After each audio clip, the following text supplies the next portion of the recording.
Baik, shalom Bapak Ibu Saudara-saudara sekalian. Hari ini tema kita A Heart Set Ablaze by His Presence, yakni bahasa Inggris ya, yang artinya hati yang menyala oleh kehadirannya, gitu ya.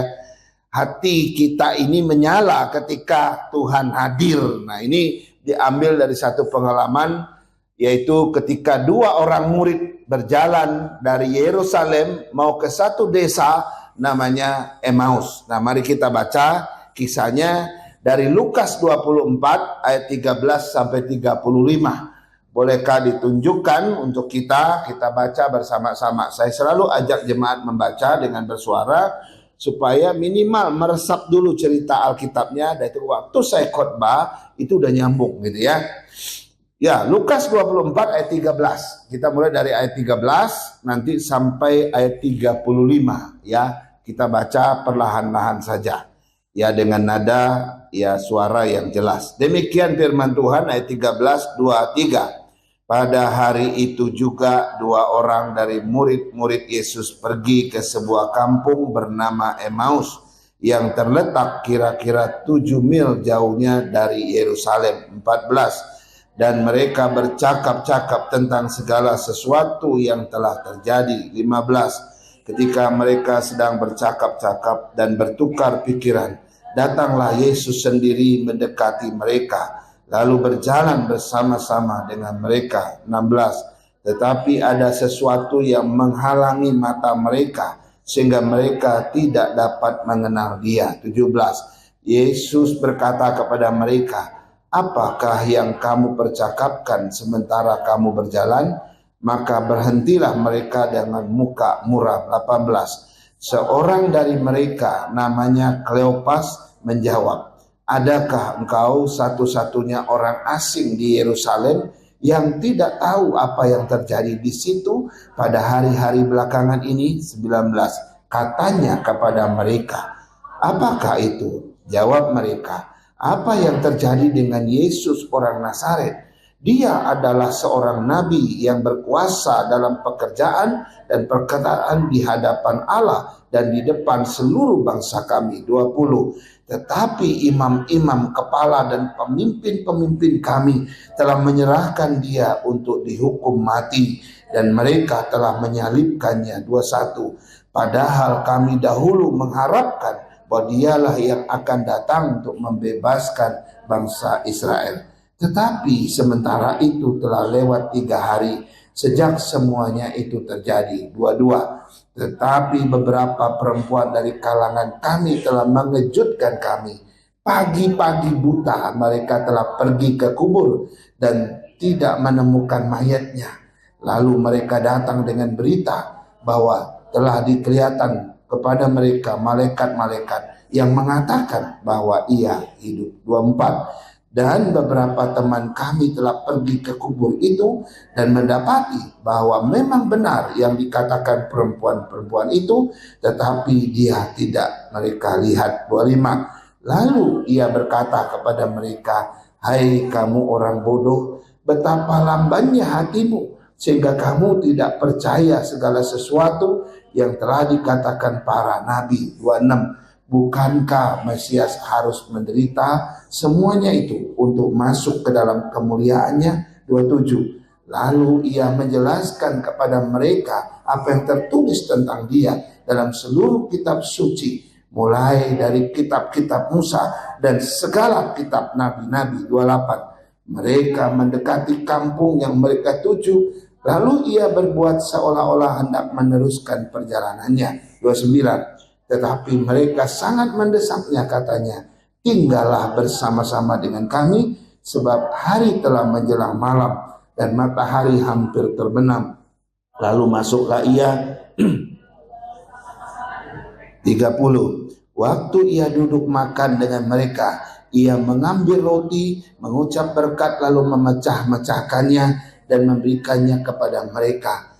Ketika 31 ya, 23. Ketika itu terbukalah mata mereka dan mereka pun mengenal dia, tetapi ia lenyap dari tengah-tengah mereka. 32. Kata mereka seorang kepada yang lain, Bukankah hati kita berkobar-kobar ketika ia berbicara dengan kita di tengah jalan, dan ketika ia menerangkan kitab suci kepada kita? Lalu bangunlah mereka dan terus kembali ke Yerusalem. Di situ mereka mendapati ke-11 murid itu. Mereka sedang berkumpul bersama-sama dengan teman-teman mereka. Kata mereka itu, sesungguhnya Tuhan telah bangkit dan telah menampakkan diri kepada Simon. Lalu kedua orang itu pun menceritakan apa yang terjadi di tengah jalan dan bagaimana mereka mengenal dia pada waktu ia memecahkan roti. Saudara, ini satu kisah yang agak sedikit lucu gitu ya. Ini Yesus nyamar gitu ya, sampai mereka nggak tahu kalau Yesus yang nyamar ini adalah Yesus yang bangkit. Seolah-olah dia orang asing sampai mereka nggak kenal dia gitu ya. Nah, minggu lalu sudah kita udah lihat penampakan Yesus kepada 11 murid. Ya, kepada 11 murid. Ya, pertama 10 murid tanpa Yudas dulu, setelah itu 10 murid plus Yudas, yaitu minggu lalu. Dan sebenarnya kalau kita lihat dari kronologis saudara, penampakan yang kepada 2 orang Emmaus ini itu terjadi lebih dulu. Bukan yang 11 murid yang kemarin, bukan. Jadi kalau mau diurut sebetulnya, pertama itu penampakan pertama kali itu kepada perempuan-perempuan yang ke kuburan pagi-pagi itu. Itu yang pertama. Lalu penampakan yang kedua itu kepada Simon Petrus. Karena waktu perempuan itu pulang, kasih tahu, Simon Petrus juga pergi ketemu saudara. Nah, yang ketiga, ini penampakan kepada 2 orang yang ke Emmaus. Baru nanti penampakan kepada 11 murid yang ada Yudas itu saudara ya. Jadi ini sebetulnya lebih dulu daripada khotbah yang minggu lalu kalau soal peristiwa gitu ya. Nah, minggu lalu saudara, penampakan Yesus itu mengubah keraguan mereka menjadi keyakinan. Minggu lalu saya khotbah, Tuhan mengubah keyakinan mereka menjadi percaya, mengubah keyakinan mereka menjadi iman, mengubah keraguan mereka menjadi keyakinan. Itu maksudnya ya. Dahulu yang sebelumnya mereka takut, putus asa dan ragu, diubah Tuhan menjadi keyakinan, menjadi percaya, menjadi iman yang kuat. Nah, hari ini saudara agak sedikit berbeda. Berbedanya bagaimana? Lewat penampakan Tuhan Yesus kepada 2 orang murid ini, Tuhan mengubah hati yang lesu menjadi hati yang menyala. Oke? Tuhan mengubah hati yang redup menjadi hati yang berkobar-kobar. Tadi ayat 32 itu ayat temanya. Ya, bukankah hati kita berkobar-kobar ketika ia berbicara dengan kita di tengah jalan dan ketika ia menerangkan kitab suci kepada kita. Nah, ini ayatnya ya. Tema kita diambil dari sini. Hati yang berkobar-kobar adalah hati yang menyala. Nah, saudara, hati yang menyala ketika ia hadir, itu tema umum kita hari ini ya. Nah, saudara, sebetulnya apa artinya hati yang menyala? Apa artinya hati yang berkobar-kobar, saudara? Waktu saya merenungkan bagian ini, ya maknanya ini penting, saudara. Saya menemukan beberapa makna, saudara. Hati yang menyala itu pertama maknanya adalah hati yang tadinya dingin menjadi hidup kembali. Itu arti pertama dari yang namanya hati yang menyala, hati yang berkobar-kobar. Sebelumnya 2 murid ini ketemu Yesus, saudara ya. Waktu mereka berjumpa dengan Yesus dalam perjalanan dari Yerusalem ke Emmaus, kondisi hati mereka itu sedang lesu. Rohani mereka itu sedang lesu. Mereka sedang sedih, mereka sedang kecewa, mereka sedang kehilangan arah. Iman mereka sedang melemah. Tapi waktu berjumpa dengan Yesus, dan mereka dengar kata-kata Yesus menjelaskan yang namanya firman Tuhan tentang dia, semangat mereka bangkit kembali. Luar biasa ya. Pengharapan mereka kembali hidup. Iman mereka dipulihkan kembali.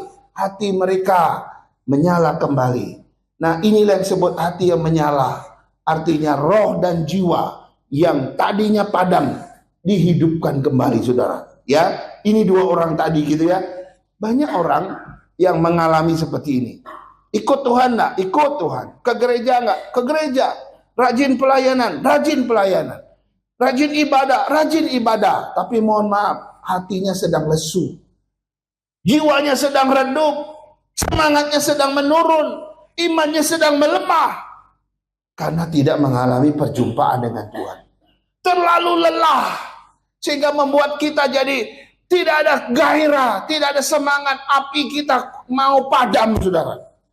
Ya, hati mereka menjadi dingin, semangat lemah, mereka tidak lagi haus akan Tuhan, mereka tidak lagi bergairah, roh jiwa mereka mulai redup, mulai padam.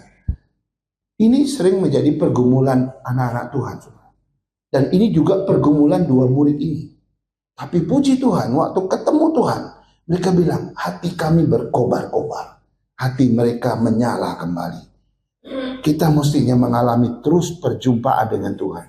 Maka salah satu makna ibadah kita adalah kita datang ke gereja, kita datang ibadah supaya kita mengalami hadirat Tuhan. Kita mengalami perjumpaan secara pribadi dengan Tuhan. Itu yang paling utama dicari, Bapak Ibu. Bukan ketemu teman, ketemu sahabat, ketemu rekan bisnis, bukan. Bukan karena ada makan yang enak di bawah, bukan. Kita datang, kita mau berjumpa pribadi dengan Tuhan. Supaya roh kita berkobar-kobar, menyala kembali bagi Tuhan. Seperti dua murid ini. Makna yang kedua, saudara. Apa makna yang kedua? Ketika kita bilang hati yang menyala bagi Tuhan. Ketika Tuhan hadir, hati mereka menyala, hati mereka berkobar-kobar. Kalau yang tadi pengertian pertama adalah hati yang tadinya dingin menjadi hidup kembali. Makna yang kedua adalah hati yang disentuh oleh firman Tuhan. Itu artinya orang yang menyala bagi Tuhan. Saudara, yang menarik ya, Yesus membuat hati kedua murid ini menyala ketika dia berbicara kepada mereka. Kan mereka lagi jalan nih, asik jalan ya. Tiba-tiba Yesus ikut. Dan mereka nggak tahu kalau itu Yesus. Nah, waktu Yesus mulai bicara, dia mulai menjelaskan firman Tuhan. Loh, hati mereka kok deg-degan ya? Hati mereka berkobar-kobar. Itu yang terjadi, saudara. Artinya apa? Firman Tuhan yang dijelaskan itu menghasilkan api rohani dalam hati mereka berdua, sehingga bangkit semangat. Ini bukan sekedar mendengar khotbah, tetapi hati itu disentuh. Firman Tuhan itu menyentuh hati mereka berdua, sehingga ada semangat, ada api yang berkobar-kobar dalam hati mereka. Ini menyatakan apa, saudara? Salah satu fungsi firman Tuhan, sifat daripada firman Tuhan adalah firman Tuhan selalu mau membangkitkan semangat orang yang mendengarnya. Salah satunya, ada banyak fungsi yang lain. Selain dia menegur dosa kita, menginsafkan kita, dia juga membimbing kita. Salah satu firman Tuhan itu adalah dia ingin membangunkan kita, membangkitkan iman kita. Kalau kita lagi tidur, misalnya, bukan tidur secara fisik, tidur secara rohani, firman Tuhan juga menggoncang kita supaya kita yang tidur tuh bangun kembali, dan dia akan mengubah hidup kita. Artinya ketika Tuhan mulai bicara kepada dua orang yang lagi jalan ini, hati mereka berkobar-kobar. Yang tadinya mereka sedih, lesu, kecewa karena itu guru mereka, nabi mereka disalibkan. Mereka rasa kehilangan arah, kehilangan harapan. Yang tadi mereka harap dia jadi politik gitu ya, pemimpin politik. Sekarang nggak ada apa-apa lagi. Nah, firman Tuhan itu seperti api yang terus menyala ketika Tuhan bicarakan itu. Jadi hati yang menyala itu adalah hati yang tidak kebal terhadap firman Tuhan, tapi hati yang bisa disentuh oleh firman Tuhan. Saudara, kadang-kadang kita suka menyalahkan pendeta ya, menyalahkan pembicara. Aduh, khotbahnya kayak gitu ya. Kita rasanya, aduh, saya nggak dapat apa-apa gitu ya. Mohon maaf ya, banyak orang suka kritik begitu ya. Apakah sepenuhnya salahnya adalah pendeta atau pengkhotbah? Belum tentu, saudara. Belum tentu. Hati kita mungkin yang keras. Hati kita lagi sedang di dalam kondisi yang bermasalah. Sehingga firman Tuhan nggak bisa masuk, nggak bisa menyentuh. Bukan Tuhan nggak sanggup. Ya, bukan Tuhan nggak sanggup. Tapi dia mau hati yang terbuka kan. Hati yang mau merendahkan diri, mau menerima. Baru firman Tuhan bisa masuk dan menyentuh hati kita. Ya, seringkali seperti itu, saudara ya. Jadi kita jangan terlalu cepat menyalahkan orang lain. Coba kita cek hati kita. Dua orang murid ini dalam kondisi yang sangat-sangat down. Waktu mereka dengar Yesus bicara, mendengar dia memberitakan firman dari kitab Musa sampai kitab para nabi tentang siapa Mesias, hati mereka berkobar-kobar. Itu kena firman. Luar biasa, saudara. Itu pengertian dari hati yang menyala bagi Tuhan. Yang ketiga, pengertian hati yang menyala, hati yang berkobar-kobar itu adalah hati yang mengalami kehadiran Kristus secara pribadi. Hati yang mengalami kehadiran Kristus secara pribadi, saudara, itu adalah hati yang menyala. Ya, waktu Yesus belum muncul, ya saya kasih tahu, waktu Yesus belum muncul di tengah-tengah dua orang murid ini, saudara, mereka nggak ada rasa apa-apa. Perasaan mereka ya perasaan yang kemarin 3 hari yang lalu yang terkejut, shock melihat guru mereka, nabi mereka disalibkan. Mereka dalam kondisi sedih, mereka sedang kehilangan. 3 hari sudah lewat, perasaannya sama. Sebelum Yesus muncul, mereka tetap dalam kekecewaan yang berat. Tapi waktu Yesus muncul, hadir di tengah-tengah mereka dua, ada sesuatu yang berubah. Pada saat mereka sedang berjalan. Artinya apa? Kehadiran Kristus membawa dampak ke dalam hati mereka. Kehadiran Kristus memberikan sesuatu yang baru bagi mereka. Hati mereka yang tadinya mati, redup, padam, akhirnya hidup kembali karena kehadiran Kristus yang berjalan bersama mereka. Saudara, ya, kadang-kadang kita mengalami sesuatu yang spektakuler di dalam hidup kita.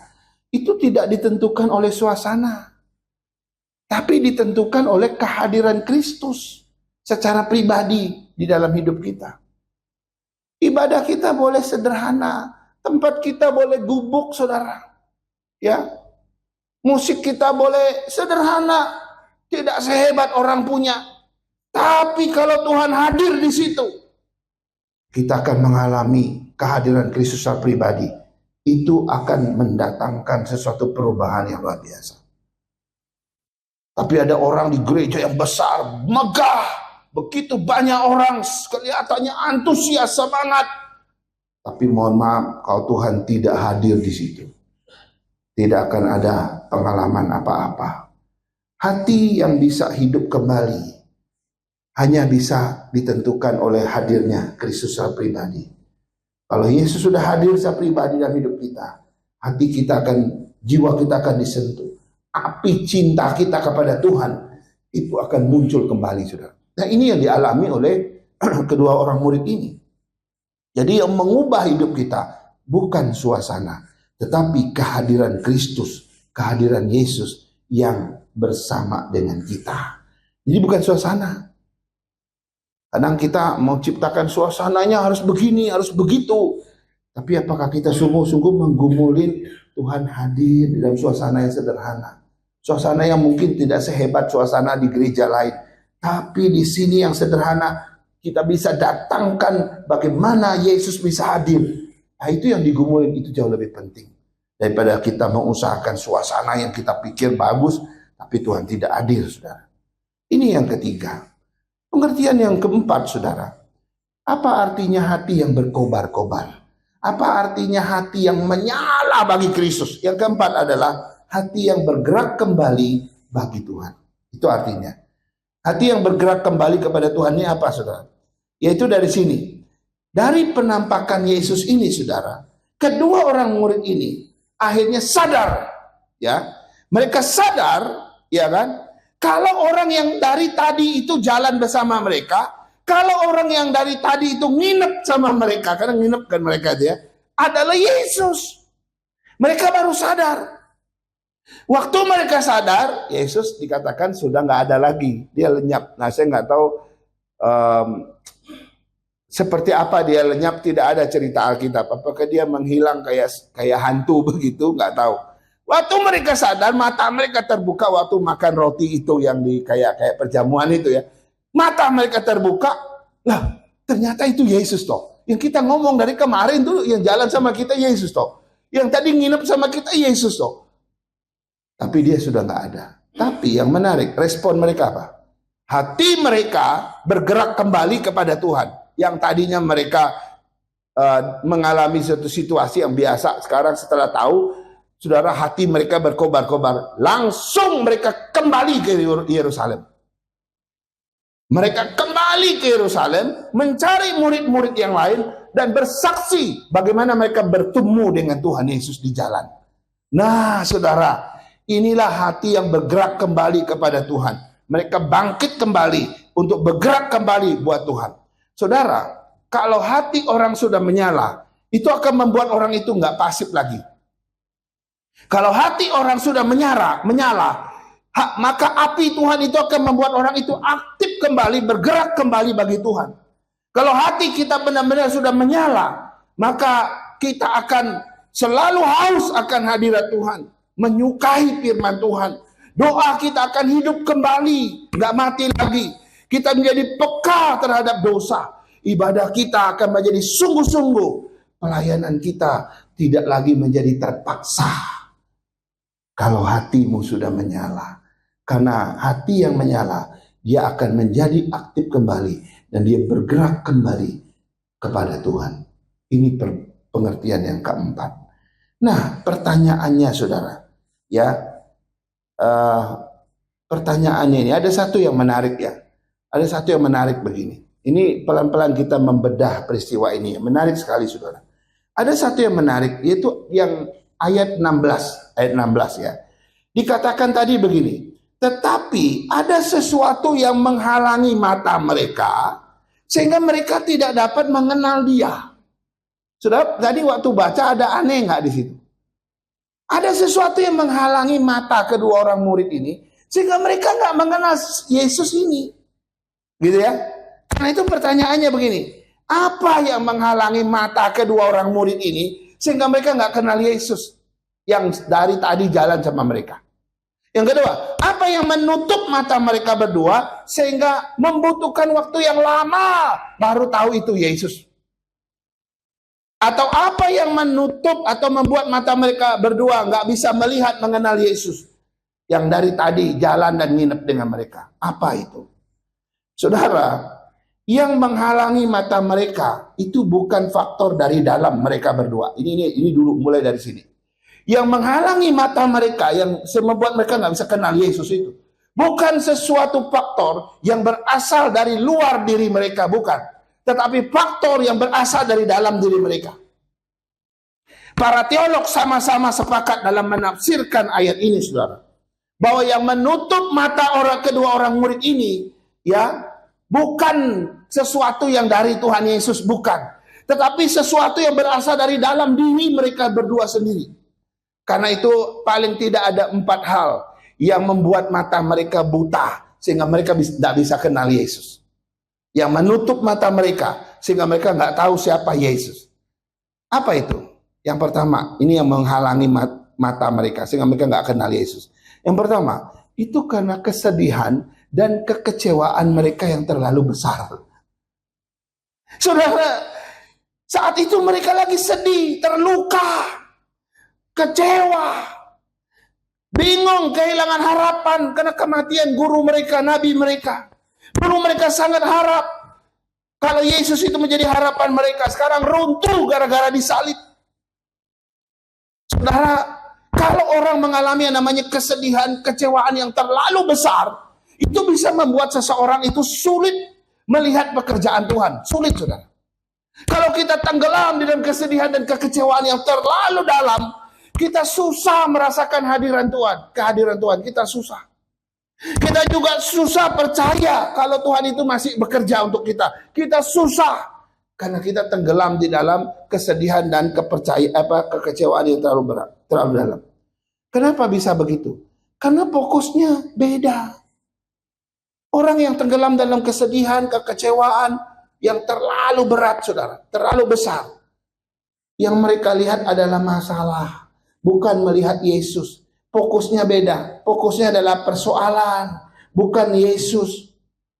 Sehingga waktu mereka fokus kepada persoalan karena kesedihan dan kekecewaan, akhirnya mereka buta, tidak bisa kenal siapa Yesus. Saudara, percaya deh. Ya, mungkin kita belum pernah mengalami suatu kekecewaan, kesedihan yang sangat berat. Suatu saat waktu alami ini, saudara, secara psikis itu, kita bisa tidak mengenal Tuhan sekalipun. Bahkan susah kita percaya Tuhan ada di situ. Karena kekecewaan itu seperti menutup mata kita. Ini yang terjadi pada dua orang murid ini.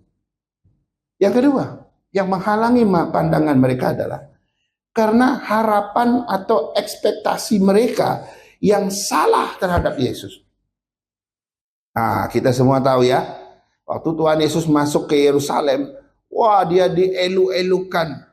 Orang Yahudi berharap Yesus itu akan menjadi pemimpin politik. Mereka berharap Yesus akan membebaskan mereka dari penjajahan kerajaan Romawi. Itu harapan orang Yahudi, itu ekspektasi mereka, termasuk semua murid dan pengikut Yesus. Mereka pikir dia akan menjadi pemimpin politik, akan membebaskan mereka dari kerajaan Romawi yang sedang menindas mereka. Tapi sayang, Yesus tidak bekerja sesuai dengan harapan mereka. Dia datang bukan untuk membebaskan orang Israel secara politik, tapi membebaskan mereka secara dosa, dari hukuman dosa. Nah, harapan ekspektasi yang salah ini, saudara, itu bisa membutakan. Mereka tahu kami ingin Yesus yang kayak gini, tapi Yesus yang datang kayak gini. Ya, dia nggak bisa kenal Yesus yang kayak gini, karena Yesus yang begitu yang dia mau. Pernah nggak kita punya ekspektasi yang salah begitu, akhirnya kita keliru, saudara. Ini yang menghalangi mereka. Mereka nggak bisa kenal Yesus yang dari tadi jalan-jalan sama mereka. Karena ekspektasi mereka dengan Yesus yang mati itu keliru. Sementara Yesus yang datang itu adalah berbeda dengan apa yang mereka harapkan. Sehingga mereka nggak bisa kenal dia. Saudara, pada saat kita ingin Tuhan bekerja dengan cara tertentu yang kita mau, saudara. Tapi kemudian Tuhan bekerja dengan cara dia yang berbeda. Itu akan membuat kita mengira bahwa Tuhan tidak menolong kita. Itu bisa terjadi, saudara. Ini mengerikan ya. Hati-hati. Saudara boleh punya harapan, ekspektasi pada Tuhan. Memang dia harus jadi pengharapan kita. Tapi pengharapan itu harus yang benar. Ekspektasi itu harus yang benar. Sebab kalau saudara salah harapan, salah ekspektasi dengan Kristus, saudara tidak akan kenal Yesus. Sama seperti dua murid ini tidak akan kenal Yesus. Karena ekspektasi mereka keliru. Yang ketiga, fokus mereka terhadap masalah. Nah, ini sudah yang saya singgung di awal tadi. Salah satu yang menghalangi mereka, yang pandangan mereka, mata mereka, sehingga mereka nggak kenal Yesus yang dari tadi jalan dengan mereka. Itu karena fokus mereka kepada persoalan, pada masalah yang terjadi. Sepanjang jalan yang mereka cerita apa? Yang mereka cerita tragedi salib.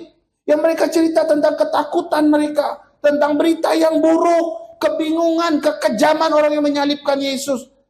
Hanya itu yang mereka ceritakan, saudara. Artinya apa? Fokus mereka hanya pada persoalan. Mereka tidak pernah berpikir gitu ya.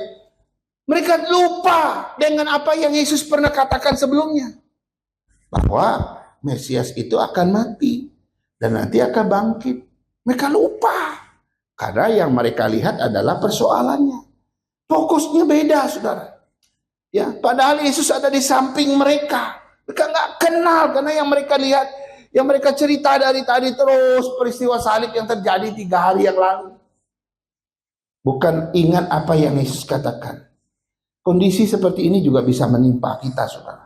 Kalau saudara fokus pada persoalanmu, pada tekanan hidupmu, saudara, pada kebutuhanmu, pada kegagalanmu gitu ya. Saudara, kita tidak akan pernah menyadari kalau Tuhan Yesus sedang berjalan sama kita. Saya ulangi lagi, ini kalimat yang menarik. Kalau kita cuma fokus pada persoalan kita, pada masalah hidup kita, pada tekanan hidup yang berat yang kita hadapi, kita tidak akan pernah menyadari bahwa Yesus sedang berjalan bersama kita. Tidak akan pernah. Karena fokus kita pada persoalan. Fokus yang salah membuat kita buta terhadap kehadiran Tuhan. Ini yang dialami oleh kedua murid. Yang berikut, yang terakhir, yang keempat. Ya, apa yang membutakan gitu ya. pandangan mereka, sehingga mereka tidak mengenal Yesus yang sedang berjalan dengan mereka. Yang keempat adalah karena mereka mengenal Yesus hanya secara lahiriah. Ternyata saudara, selama 3,5 tahun para murid melayani bersama Yesus. Setiap hari mereka lihat Yesus melakukan mujizat. Setiap hari mereka mendengar ajaran Yesus selama 3,5 tahun. Sayang sekali, ternyata pengenalan mereka cuma mengenal Yesus secara lahiriah saja, bukan secara rohaniah. Mereka cuma mengenal Yesus secara jasmani saja. Mereka tidak mengenal Yesus secara rohani di dalam iman mereka. Saudara bayangkan saudara, dua murid ini mereka cuma kenal Yesus secara lahiriah. Mereka kenal dia cuma sebagai nabi, sebagai guru doang, sebagai pemimpin politik, dan sebagai orang yang tukang buat mujizat tok. Secara lahiriah aja. Mereka tidak pernah mengenal dia kalau dia adalah Allah. Mereka juga nggak tahu kalau dia adalah Mesias. Itu nggak kenal bagian dua ini. Tapi mereka tahu dia guru, nabi, apalagi pemimpin politik, pembuat mujizat dan sebagainya. Cuma itu. Saudara, celaka nggak saudara? Kita kalau cuma mengenal Yesus secara lahiriah, ketika ini terjadi, mereka akhirnya nggak kenal Yesus yang bangkit. Karena Yesus yang bangkit itu Mesias. Yesus yang bangkit itu Tuhan. Karena Yesus nggak mungkin mati kalau dia Tuhan. Tuhan nggak mungkin mati. Mereka tidak mengenal dia. Dan sulit menerima kenyataan kalau dia hidup. Banyak orang yang kenal Yesus secara lahiriah. Siapa Yesus? Ya, dia sih seorang nabi ya. Gitu ya. Tapi enggak lah ya, zaman sekarang orang Kristen sudah pasti Yesus itu Tuhan. Dialah juru selamat saya, dia adalah Allah. Ya puji Tuhan kalau kita punya pengakuan kayak begitu. Tapi kalau kau cuma mengenal Yesus secara lahiriah, cuma sebatas nabi, guru dan sebagainya, itu akan menghalangi engkau tidak akan mengenal dia sebagai Mesias. Tidak akan pernah mengenal dia sebagai Tuhan, sebagai Allah. Nah, ada satu lagi yang menarik. Tadi ayat 16. Apa yang membutakan mata mereka berdua? Kita udah lihat ada 4 hal. Nah, ayat 30 dan 31. Ini juga menarik, saudara. Ya, saya baca dulu ayat 31 dan 30 dan 31. Waktu ia duduk makan dengan mereka, ia mengambil roti, mengucap berkat, lalu memecah-mecahkannya dan memberikannya kepada mereka. Ketika itu terbukalah mata mereka dan mereka pun mengenal dia, tetapi ia lenyap di tengah-tengah mereka. Ayat 30 dan 31 apa yang menarik? Ini pertanyaannya. Mengapa Tuhan Yesus membuka mata kedua murid ini baru pada pas ayat 30 dan 31? Kenapa Yesus nggak buka mata mereka dari awal? Kenapa setelah sudah begitu di ujung kebersamaan mereka bertiga itu, baru Yesus buka mata mereka? Kenapa di akhir? Pernah nggak kepikiran ini, saudara? Coba kan di awal, hai gitu kan. Oh ya, silakan Pak, Bapak dari mana? Sayalah Yesus. Kan enak kan kalau dari awal dia langsung ngomong kan. Saya bangkit, saya Yesus. Saya lagi menampakkan diri sama kalian berdua. Kan dari awal kan enak kan. Kenapa dia biar jalan dulu, nginep dulu. Baru di saat terakhir, dan dia buka mata mereka waktu dia adakan perjamuan singkat. Kenapa? Ya, kenapa nggak dari awal, saudara? Saudara, ternyata ada beberapa alasan Tuhan Yesus mengapa dia baru membuka mata mereka di akhir. Kenapa dia tidak membuka dari awal? Dia punya alasan. Kenapa dia baru buka di akhir? Ada beberapa alasan, saudara. Ini menarik sekali. Yang pertama, Yesus lebih ingin mengubah hati mereka daripada sekedar mengejutkan mata mereka. Ini yang pertama. Yesus lebih tertarik mengubah hati mereka lebih dulu daripada sekedar mengejutkan mata mereka atau pandangan mata mereka. Saudara bayangkan ya, kalau Yesus mengenalkan diri dari awal, saya yakin dua murid ini ya pasti senang. Terkejut memang ya, senang atau terharu bahkan nangis. Aduh, Tuhan bangkit, pasti peluk-pelukan dengan Tuhan Yesus, saya yakin. Tapi Yesus nggak lakukan itu. Yesus menginginkan sesuatu yang lebih dalam dari itu. Nggak cuma terkejut saja, enggak. Sebelum mereka mengenal dia, Yesus ingin pemahaman mereka dan iman mereka dulu dipulihkan terlebih dahulu secara natural. Itu dulu yang Tuhan mau garap. Soal mereka kenal dia nanti, tapi iman mereka dibangkitkan dulu, pemahaman mereka diluruskan dulu, semangat mereka dinyalakan dulu. Baru nanti mata mereka terakhir. Wah, hebat loh. Saya merenungkan pakai ini luar biasa, saudara. Itu sebabnya dia nggak buka di awal, dia bukanya di belakang. Ya. Dan apa yang Yesus lakukan pertama kali? Dia menjelaskan firman Tuhan. Dia jelaskan kitab suci tentang siapa dia. Yang kedua, dia meluruskan pengertian mereka siapa Mesias yang mati dan harus bangkit, dan dia memulihkan hati mereka. Jadi di sini ada semacam urutan, saudara.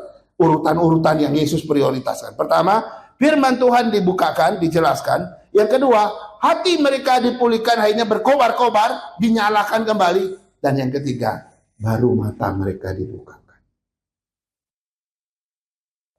Kalau kita disuruh minta, kira-kira kita minta yang mana? Urutan yang mana?